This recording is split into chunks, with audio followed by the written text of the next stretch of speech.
What I'm gonna say today, it's not just about my personal thoughts, but also conclusions drawn from watching podcasts from outstanding entrepreneurs. I tried to highlight 5 key points why some people succeed and others don't. So let's get into it.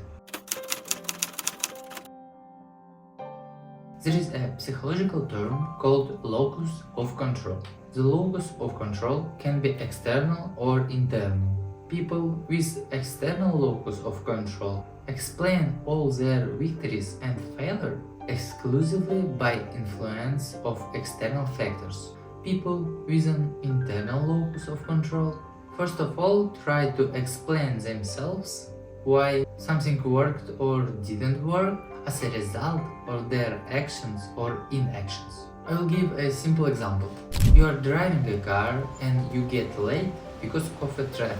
Snowstorm started or anything else. How do you explain to the person or to yourself why it happened? The road is being repaired at wrong time. And in general, you are probably right. You have objectively named the reasons why you didn't come on time. But can we approach this differently? You live in your city probably not the first day, and you know that there are sometimes car accidents on the road. And overall, if it's important for you, you can just leave an hour earlier. So the same situation in the same circumstances can be explained differently by each of us. Only such reflection allows you not to make these mistakes next time. And those people who see their success or failure as solely due to external factors, those whose fate is determined not by themselves as an author of their own lives, but by something else, the country, the president, partner, relationships, a stupid boss, colleagues who someone got hired. I'm smart, I know how, I just wasn't lucky. This is very convenient. Why change anything? Everyone around you is dumb. You are just a victim of circumstances. And nothing happens because you are fine with it. You think that you don't need to change anything. You just constantly complain. And those people who has internal locus of control, they first of all ask themselves questions. What can I do to avoid this situation next time? I truly believe in the concept that everything in my life depends on me. It's clear that I can't influence everything, but I tried to convince myself once that it's beneficial for me to think this way, to develop my internal locus of control. I always ask myself questions like, how can I do better? What can I change in myself, in my environment, in people, that it's simply more beneficial for me. Of course, it's much easier to live and have someone to blame for your personal inactions, your personal dissatisfaction, your unfulfilled goals. What should you do if you notice this in yourself? By no means get upset, but instead rejoice. Who we are right now is determined only by our past, and in the next minute we can begin to change it.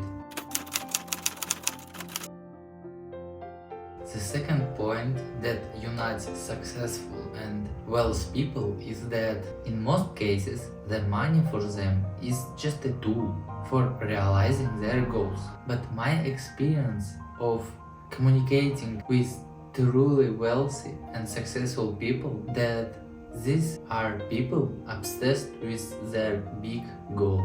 Do you remember when you were a child and someone told you, stop dreaming, stop flying in the clouds, stop doing this, stop doing that? But as it seems to me now, in reality you should dream. You need to dream so much that you find something that will drive you for several years, maybe for decades, and understand approximately what the cost of this goal is. That's why the most important point is why. Because you simply don't have that goal that will be the meaning of your life, that will motivate you to get out of the bed every morning. If there is no such goal and it's just expressed in money, Like, it would be cool to have a car, a nice apartment. Sorry, but that's not a goal. That's just an expense. You are dreaming about expenses. You need a goal that you will be obsessed with. That when people look at you, they will know that you will make it no matter what. They will just know you will do it. You might ask that everyone has goals. What is the secret? Why do some succeed but others don't? Firstly, not everyone has goals. Do you remember how we used to cheat at school? Sometimes we copy goals from each other, like, oh cool, you want that apartment? I want that apartment too. We all have desires. Of course, it would be great to have a car, a huge house with a pool, a beautiful and healthy body, and so on, so on, so on. That's not a goal, that's just a desire. Do you know why it doesn't work? Because on other hand, there are so many goals. As strange as it may sound, each person only needs one thing. How do I set goals? I sometimes write down many goals, but not to focus on all of them, but to understand what exactly should I focus on. Because from those 10, 100 goals, only one is truly important. I would say that we are too distracted, trying to do many things at once, dreaming about many things. But my experience says that success comes only when you focus energy in one direction. It cannot be no result. Distribute the areas that are important for you and formulate one goal for each of it, for each area, and focus on it. There is one very easy exercise that I use. It calls my ideal day, where you imagine yourself in the future, as far as you can imagine. Open your eyes and wake up in the future. Look around. What do you see?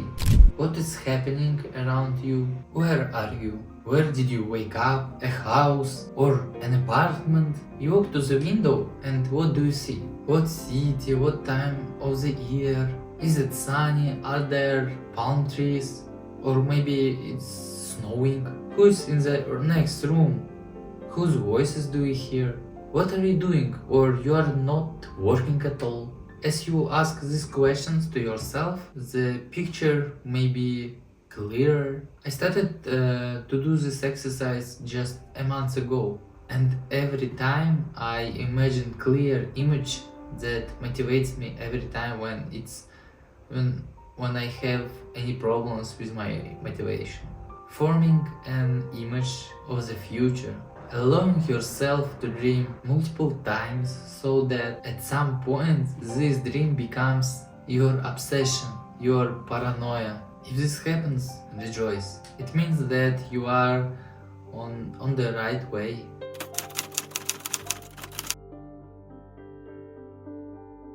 In reality, earning money is determined by a very easy formula: risk and profit. The more we risk, the higher potential reward. In regular employment, the risk is minimum. When you go to work somewhere, you are hardly risking anything. Well, okay, you risk wasting your time, but you don't risk your own money. You will still get paid. You are not risking your capital or reputation, but if you go into business, you need to invest something first, spend money before you earn something. And it's not a fact that the money that you will earn will be enough to cover your expenses. You might have to risk for years, even take loans, increasing your debt load. And you can end up in a situation where your business fails, your reputation is ruined, and you still have debts hanging over you. But if you succeed, the reward is much greater than what any employee can earn. Within 5-7 years, you can become a very wealthy person with assets, no life of a salary, but of dividends that can be much higher than any salary in your region. But as I said, the risks are huge. Even to rise with a corporation In a regular job, you still need to take risks. Yes, risks are much lower, but trust me, to succeed in corporation, sometimes it's a more complicated matter. Just breaking out of self-employment into business is risky, and to rise from being a good expert or manager to an outstanding top manager, you always need to take risks. And maybe you won't make it and you will be laughed at, but you have to understand that without a risk, nothing happens. No one will push you to move forward. You won't start moving until you're ready to change anything. So, reason number 4, that you are not developing. It may sound stupid, because now self-development is everywhere. But in fact, the question here is about something else. If you want to play for the long term, there are no secrets and shortcuts to become successful. Essentially, what is self-developing? Self-development is a set of actions that have become so routine for us that we don't need motivation or discipline to do them. I firmly believe that you won't get far on motivation alone. We are not robots. We all have our ups and downs. We sometimes have really bad days. And not always do we have enough motivation to do something. And we are not always disciplined enough to simply say, I need to do this. Actually, I believe in self-developing through small steps because I firmly believe that our results are determined only by our habits. People who look for shortcuts like waking up earlier, meditating, workout, reading smart book, changing your environment are following great advice. But it is if these are consequences. It's the result of changing your attitude toward certain things, of changing your lifestyle. How to do it? There is a great book, Atomic Habits. I highly recommend it. It might be one of the best books that I read last year. Most books on habits focus on complex things like motivation, willpower. In this one, the author claims that the long-term success factors are not the most sustainable and their resources are limited. Therefore, the book offers more effective and simple solutions, particularly for habits without immediate rewards. One of the tools is to adjust your environment and surroundings so that they work for your goals. Even when motivation is low, your environment pushes you towards the necessary actions to make sure that the people around you quickly align with your goals, rhythm of life, without feeling lonely. This is how it works for everything. If you want to eat healthily, replace candied rice with apples. If you want to read more books, put your book on a nightstand instead of phone or tablet. And this environment you change around can push you to achieve your goals much faster. And there is a good tool. It's called Formula of Success. I agree, it sounds a bit provocative, but in reality it's one of the most useful tools and practices. And most importantly, it's very simple. Remember 3 situations when you achieved something extraordinary in your life. And remember 3 situations when you failed. So 3 positive cases and 3 negative ones. Try to relive these experiences and find at least 5 signs that occurred in all these situations. I assure you, if you analyze them correctly, you will find their specific patterns.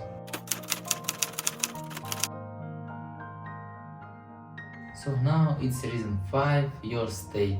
This includes both mental and physical. Speaking about mental health, for example, when you wake up in the morning and can't find a reason to get out of your bed and do something, how can you achieve something substantial? It may seem strange, but our inner state, regardless of various problems, can significantly improve if you pay more attention to three areas: how and how much you sleep, how and how much you move, and how and what you eat. Understand that state determines the energy, and only the amount of our energy will give us the ability to act. No one will do anything for you. So finally, I would like to hear from you your experiences, your thoughts in the comments. Please share them in the comments. Which of the reasons resonated most with you, and how you overcome obstacles in your life. Thank you guys for watching this video. I hope you find it insightful and helpful. Please subscribe to my channel and don't forget about like. See you.